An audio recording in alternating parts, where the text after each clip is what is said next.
COVID has changed everything, and now more than ever, people are learning how to code. My job is to simplify programming concepts and make it accessible to everyone. It doesn't matter your age, your background, where you come from. Just imagine if we all come together and build the next Google, Facebook, or even Tesla.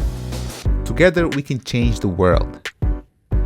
When it comes to creating educational content, it all starts with finding out what the Amigoscode community wants.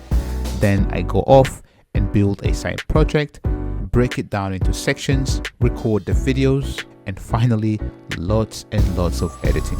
Having the right kit helps me to focus on my work. I can heavily customize my mouse and keyboard, which is great for coding shortcuts. Fun fact, my students often tell me they listen to my videos to improve their English. So having a proper mic does really improve the quality of your content.